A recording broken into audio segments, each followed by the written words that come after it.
So, you all know about the time I spent in a religious cult out of high school. Have you heard that story? You've heard it? No. You've heard it? You haven't heard it?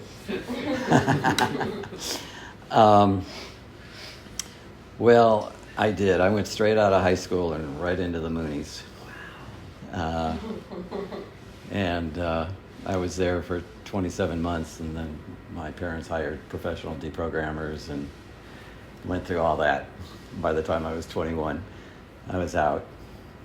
And I've written about it recently on my Substack, and if you're interested, I could send you the 2 posts that cover it. But the reason I wanted to bring it up because, as you can imagine, when I was 21, I was like super depressed. I was super confused. I was really lost because I'd been a really good Moonie.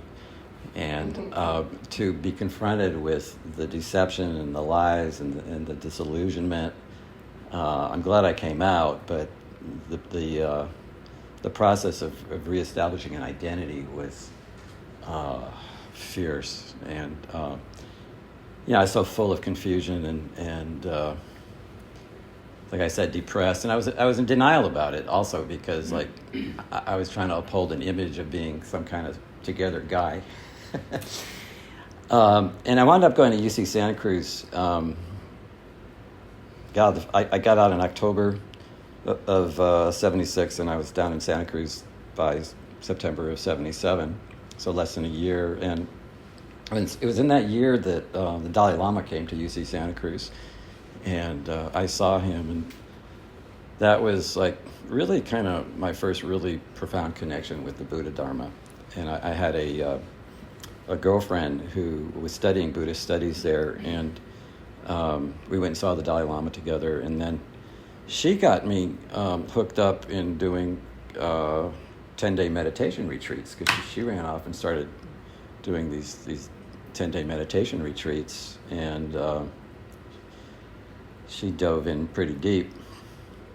It turned out she wound up becoming a nun for many years, and it's very deeply. She's actually a teacher within the Theravadan tradition right now. But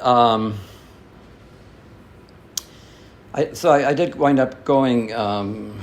So that was when I was 21, and then I wound up going on a 10-day retreat, my first 10-day retreat, when I was 25. So it was about 4 years after that, and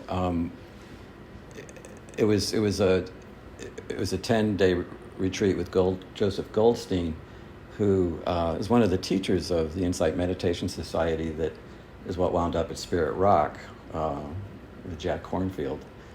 But this was before they actually had Spirit Rock. So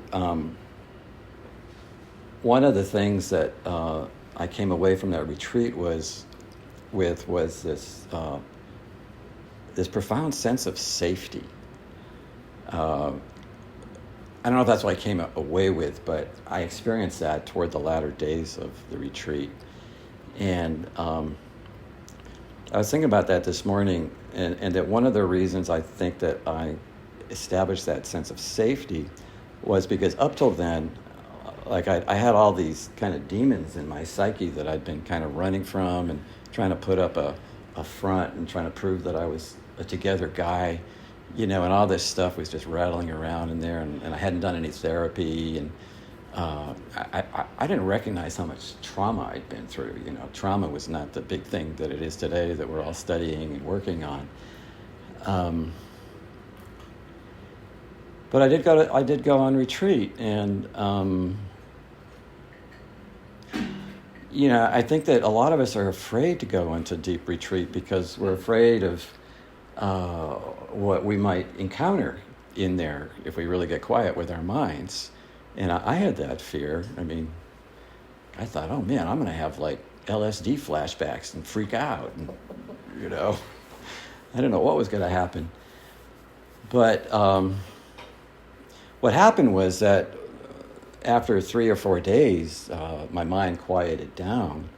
And I got below what's called what I call the froth of the mind. You know, a lot of times our minds are kind of equated with the ocean. You know, and on top of it is all the waves and all the action and all this. It's sometimes pretty crazy wave and storms and things.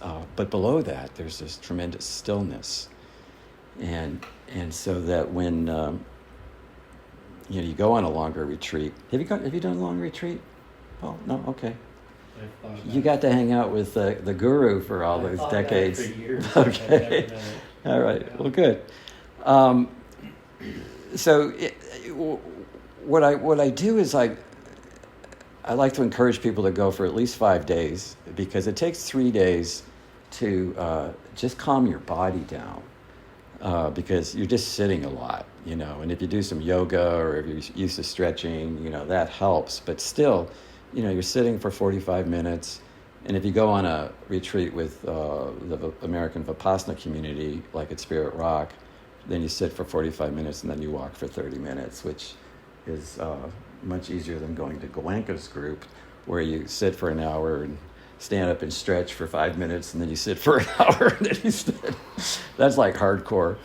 But, you know, I've been on a couple of those too, and they have their own place.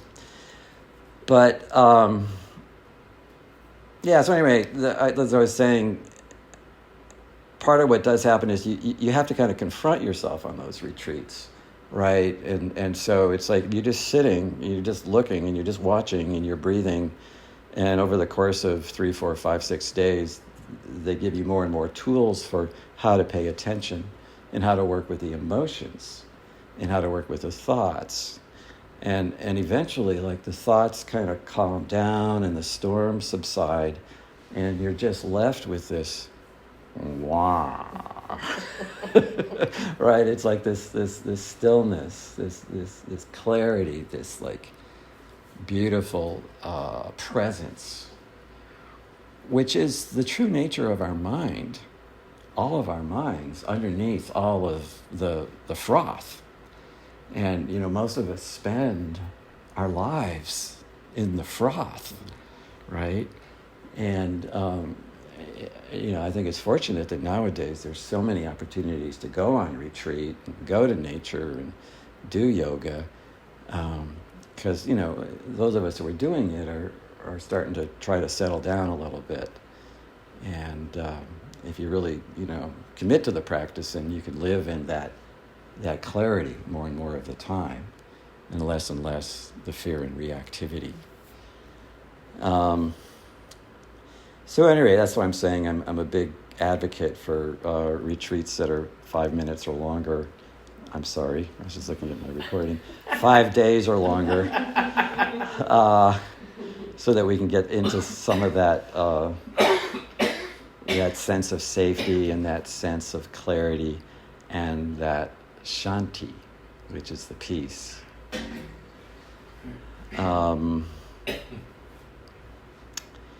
Yeah, so since that summer, I've done at least one meditation retreat every year, except for probably the first year of the pandemic. Whatever I did was at home with my little pod. I also wanted to say that it takes doing some retreat or some deeper meditation in order to really understand what the Buddha was talking about his teachings, because the teachings are coming from a level of kind of intuitive awareness, wisdom, clarity that, like I say, we're not in most of the time. We're in the froth. But once we've calmed down a little bit, you know, we become more sensitive and we become aware to the workings of our own mind, our own psyche, which means that we then have access to the deeper teachings that the Buddha was bringing through for us. And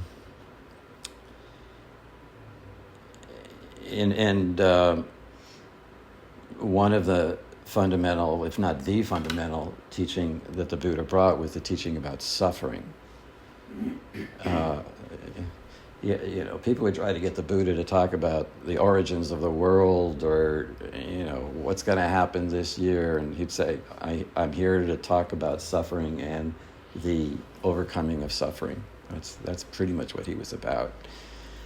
But his teaching is that the causes of the suffering is what he called the three poisons, which are attachment, aversion, and ignorance. The attachment is the craving, the seeking after something that we don't already have, or we feel like we don't have, or we feel like we're lacking. Because of that seeking and that craving, it's stirring up the waves of the mind, which is another way to kind of think about suffering, really. Just living in the froth can be described as suffering. And the second part is aversion, or having things in our life or in our psyche or in our feeling body that we don't want to have. And so being in the state of don't want mind, trying to push it away, trying to change circumstances. And then the third of the three poisons is fundamental ignorance or deludedness about who or what we are as sentient beings. And part of who we are, or a big part of who we are, is we're this great, luminous, clear mind, which is covered over by craving and aversion and ignorance and karma. All the teachings about karma are about this process of just always seeking and never getting, and then seeking more, and never resting. And that's another term or another way to talk about samsara. Y'all familiar with the term samsara? No? Yeah, no? Okay. It's kind of like the opposite of nirvana, which is that state of clarity, that state of wisdom, that state of presence. And samsara is when we're always chasing something. We're always craving. We're always not quite settled where we're at. And that's most, if not all, the people that I know, are in that hungering for something else than what we've got. So, at any rate, these are the teachings that the Buddha brought. His main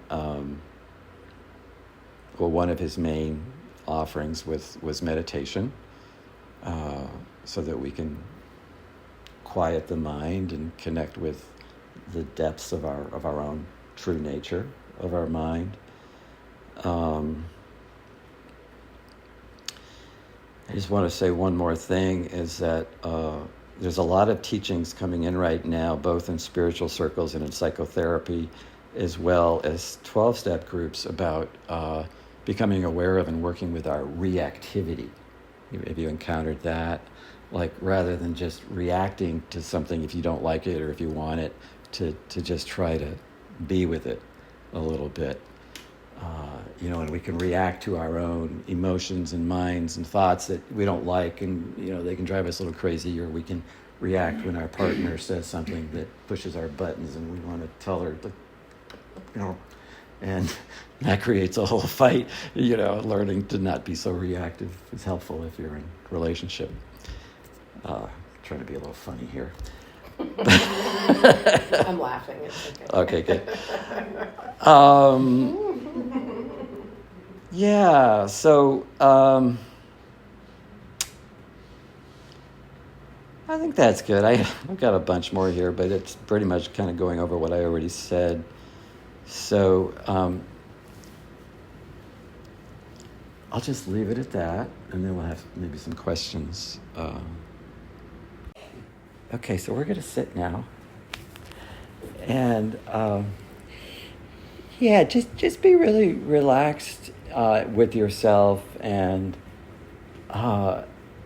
present with yourself, and just kind of notice how you come towards what we call meditation.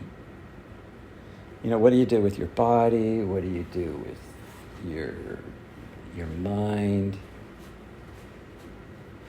And so just let yourself be aware of that, mindful of that. That's the mindfulness that we will kind of start out with.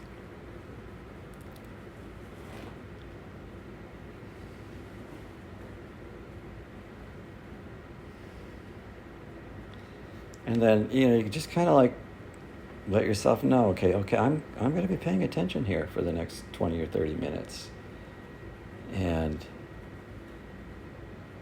I'm going to be awake and aware of whatever it is that arises in my experience.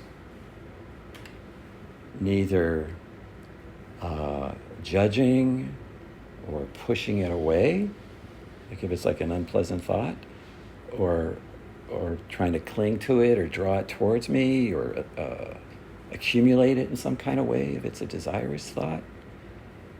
Or to just kind of like space out, just to try to be present.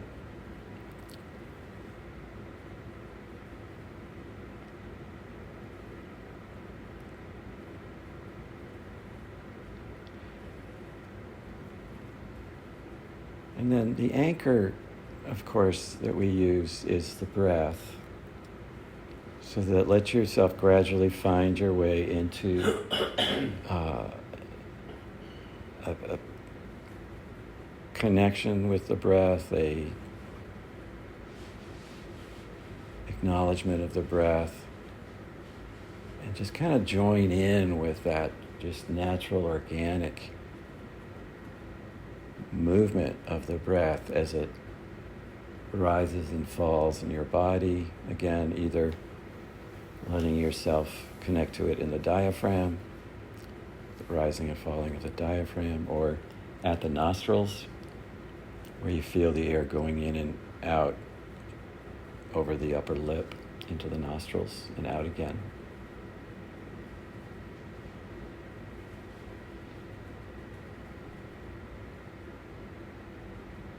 So there's an alertness, there's a attentiveness, and you want to combine that attentive alertness with some relaxation as much as possible. So you need to get too tight or too loose with your attention.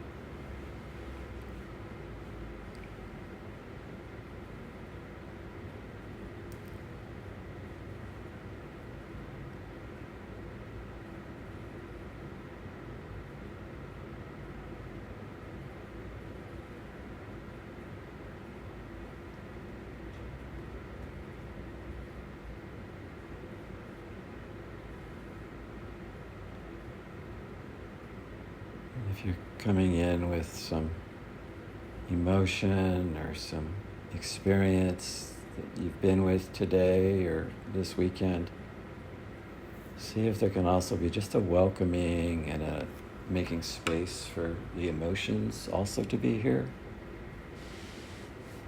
within that greater space of presence and mindfulness.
And if you do happen to notice that you're kind of just spacing out or on a thought train, just kind of honor the thinking and bring your awareness back to the breath.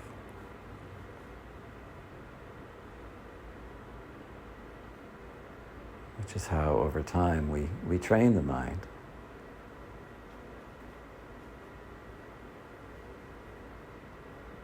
To stay in the present.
I'd like to invite you to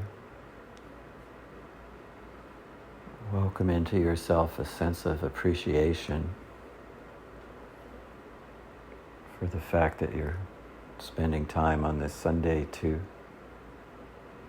do the inner work.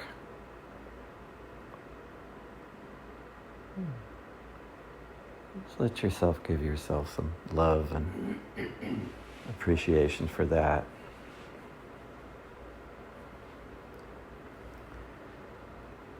And then let that appreciation also be there in the presence and the mindfulness of the breath. Just kind of breathing in and out, in or with that appreciation.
Well, then we're going to shift into doing a little loving kindness practice.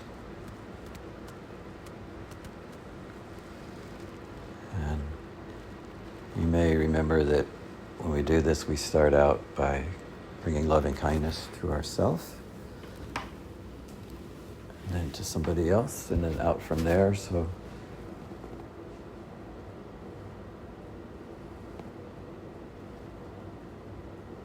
the phrases are, may I be happy,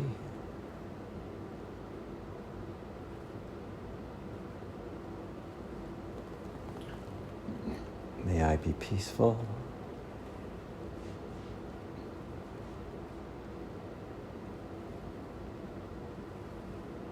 may I know safety,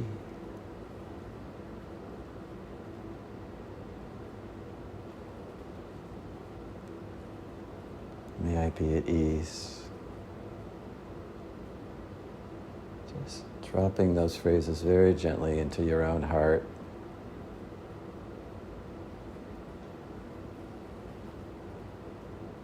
May I be happy.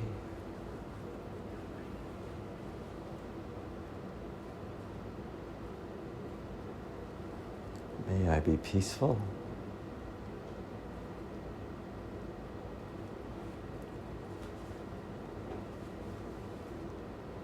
May I know safety.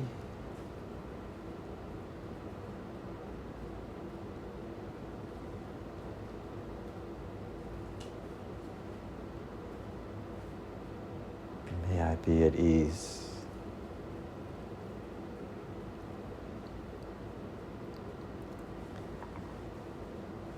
And then you can let yourself draw somebody to mind that you feel close to and have a loving connection with. And you can actually see a little ray of light going from your heart to their heart with the phrases, "May you be happy."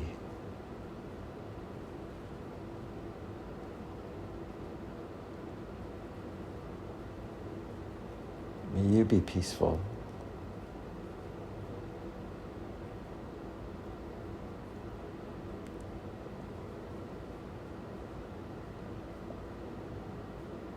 "May you know safety."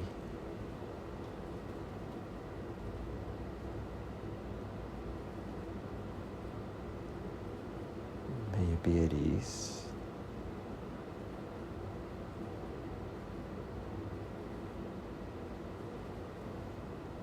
"May you be happy."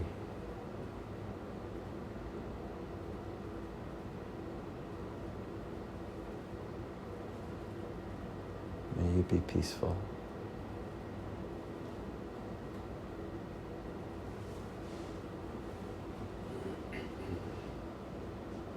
"May you know safety."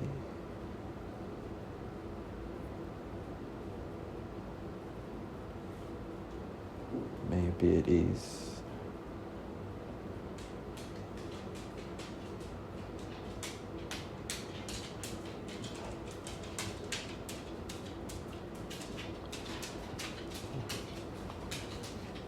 I'd like to just invite everybody to send some loving kindness to Joanna Macy, if you're up for that, and just down to Berkeley, down to this beautiful light, this Mahasattva, and the community that's gathering around her and attending her from all over the world. May you be happy, Joanna.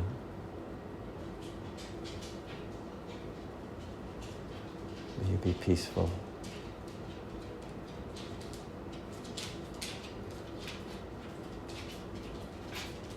May you know safety.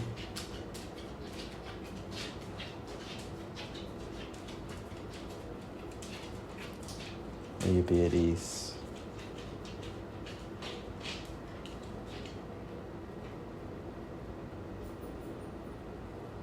May you be happy.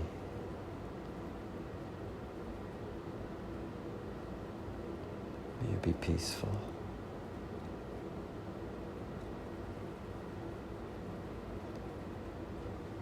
May you know safety.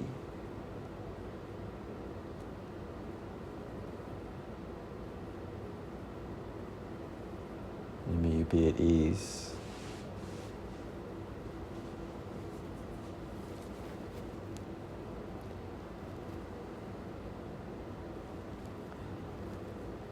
Just go ahead and take another 2 or 3 minutes and send out loving kindness to anybody else that comes to your mind or heart, or any situations in the world where you want to send the loving kindness. Just in your own pace, in your own way, sending out the loving kindness.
Do that as much as you like, and when you feel complete with that, come back to yourself for one more round of bringing loving kindness to your own heart.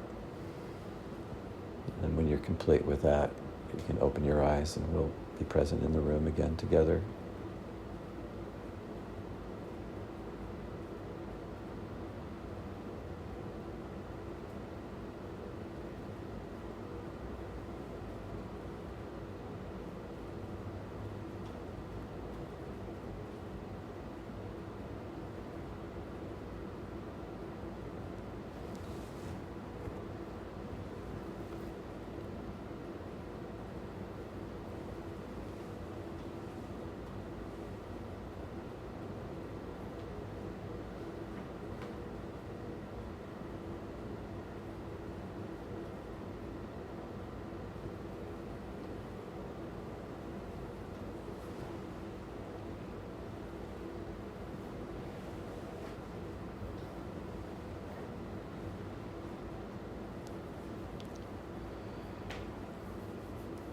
Okay, so we can talk a little bit, but I just want to go ahead and dedicate the merit of this practice to all beings, and that is just to feel the energy that's been generated here in this room by our presence and by our meditation and by our metta practice, and just want to send that out that it might benefit all beings in all places and in all times.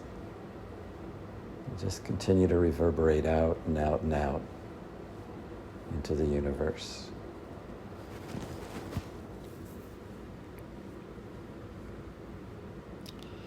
May it be so.